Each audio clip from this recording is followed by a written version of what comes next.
अरे वह प्रदीप जो दिख रहा है झिलमिल दूर नहीं है, थक कर बैठ गए क्या भाई, मंजिल दूर नहीं है। नमस्कार, मैं शुभम यादव स्वागत करता हूं आप सभी का हिंदी साहित्य के मंच से।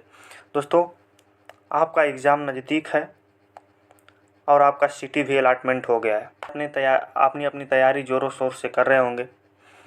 इसी बीच में हमें ख्याल आया कि कहीं आप अपनी तैयारी किसी गलत दिशा में तो नहीं कर रहे हैं। ऐसा ना हो कि जैसे अगले बार कविता से एक भी प्रश्न नहीं पूछा गया था, 2023 में एक प्रश्न पूछा गया था, 2022 में एक प्रश्न पूछा गया था, तो आप बैठ के कविता को पढ़ रहे हैं। मुक्तिबोध से लेकर के निराला तक की कविता को पढ़ गए, लेकिन ऐसा हो कि प्रश्न एक भी नहीं पूछा जा रहा। ये समय आपको वहाँ ध्यान केंद्रित करने का है जहाँ से प्रश्न भर भर के पूछा जाता है। जहाँ से मेहनत कम लगते हैं और प्रश्न ज़्यादा पूछा जाता है, हमें वहाँ मेहनत करनी है। तो हम इसी के साथ आज सिलेबस में कहाँ से कितने प्रश्न पूछे जाते हैं, यह इस पे देखेंगे। कैसे कवर करना है इसके बारे में देखेंगे। और आइए शुरू करते हैं। सिलेबस में हिंदी साहित्य का काल विभाजन और नामकरण, हिंदी साहित्य का इतिहास आदिकाल से आधुनिक काल तक, प्रमुख रचनाकार, रचनाएं और प्रवृत्तियाँ। तीसरा है हिंदी साहित्य की विविध विधाएं एवं रचनाकार, उपन्यास, कहानी, नाटक, निबंध, आलोचना एवं अन्य गद्य विधाएं। प्रयोजन मूलक हिंदी के विविध रूप, जनसंचार माध्यम में हिंदी, समाचार पत्र और हिंदी, विज्ञापन और हिंदी, रेडियो एवं टेलीविज़न में हिंदी। भारतीय काव्यशास्त्र, शब्द शक्ति, काव्य हेतु, काव्य प्रयोजन एवं काव्य लक्षण, हिंदी व्याकरण, संधि, समास, काल, वाक्य विन्यास। आइए देखते हैं कि किन किन टॉपिक से कितना कितना प्रश्न जो है पूछा गया है। ये 2024 का है, 2024 का, 2023 का, 2022 का।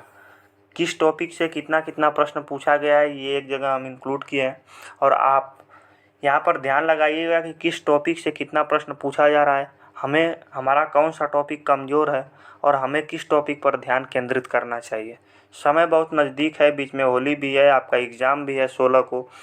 दोस्तों, हिंदी भाषा से 2024 में 2 प्रश्न पूछा गया था, 2 प्रश्न। 2023 में 3 प्रश्न पूछा गया था, 2022 में 2 प्रश्न पूछा गया था। हिंदी साहित्य का इतिहास, काल विभाजन और नामकरण से 1 प्रश्न पूछा गया था, 2023 में 1 भी नहीं पूछा गया था, 2022 में 6 क्वेश्चन पूछा गया था।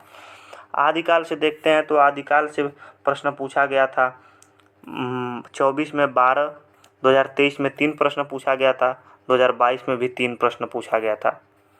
आगे देखते हैं। दोस्तों, आदिकाल का हम संपूर्ण पोर्शन सरस्वती पांडे और गोविंद पांडे के बुक से हम पढ़ा चुके हैं, जहाँ पर चाहे 12 प्रश्न पूछे चाहे 24 प्रश्न पूछे, आदिकाल के उसी वीडियो से पूछना है, वहीं से प्रश्न आएगा। तो आप जाकर के उन वीडियो को देख करके आप अपना आदिकाल, काल विभाजन और नामकरण संपूर्ण तरीके से कर सकते हैं। ये मॉक टेस्ट का समय है, हम आपको एमसीक्यू रूप में कराएंगे कि आप अपने तैयारी को आंक सकें, कौन सा पोर्शन आप हल कर पा रहे हैं, कौन सा नहीं कर पा रहे हैं। इसके लिए आप हमारे चैनल को सब्सक्राइब कीजिए, क्योंकि आने वाले समय में जो भी वीडियो हम सीयूटी पीजी से रिलेटेड दें उसका आप लाभ ले सकें। भक्तिकाल से प्रश्न दोस्तों पूछा गया था 2024 में 5 प्रश्न, 23 में 7, 22 में 7, यही रेशियो है इसका। रीतिकाल में 8 प्रश्न पूछा गया था, 2 प्रश्न और 5 प्रश्न पूछा गया था। आधुनिक काल में 4 प्रश्न पूछा गया था, 5 प्रश्न पूछा गया था, 10 प्रश्न पूछा गया था।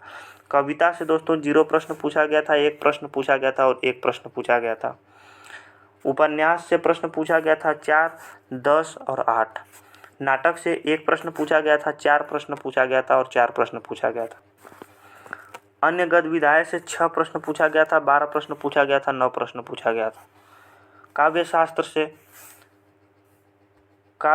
से पूछा गया था 11 और 4 प्रश्न। आगे चलते हैं। प्रयोजन मूलक एवं जनसंचार से पूछा गया था 6 प्रश्न, 6 प्रश्न और 5 प्रश्न। व्याकरण से 14 प्रश्न, 9 प्रश्न और 3 प्रश्न पूछा गया था।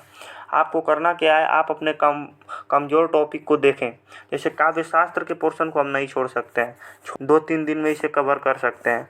यहाँ से आप 11 प्रश्न पूछा गया था, 11 और 4 का रेशियो है। तो आप किसी टॉपिक को ये नहीं कह सकते हैं कि यहाँ से प्रश्न नहीं पूछा जा सकता है। आपको बराबर सभी टॉपिक पर ध्यान देना है। और जहाँ से प्रश्न एकदम नहीं पूछा, जैसे कविता को आप छोड़ सकते हैं, कविता को आप छोड़ सकते हैं, यहाँ से 0:1 का रेशियो है, इसे आप इस समय स्किप कर सकते हैं। लेकिन अगर आप कहें कि नाटक को छोड़ दे, 4:4 और 1 का रेशियो आगे नहीं पूछेगा, तो ऐसा नहीं हो सकता है। हो सकता है कि आगे 5 प्रश्न पूछ ले, 7 प्रश्न भी पूछा जा सकता है। इसी तरह से हम आगे देखते हैं तो आदिकाल में 12 प्रश्न पूछा गया था 2024 में, और 2023 में 3 प्रश्न, 2022 में 3 प्रश्न। तो आने वाले समय में हो सकता है 5 प्रश्न पूछ ले, 7 प्रश्न पूछ ले। तो किसी टॉपिक को हल्के में नहीं लेना है, हमारे कहने का मतलब ये है। दोस्तों, ये हमारा वीडियो आपको कैसा लगा, और आप इस वीडियो को देख करके आप अपने तैयारी को सही दिशा में ले जा सके, यही हमारा इस वीडियो का मकसद है। बहुत बहुत धन्यवाद।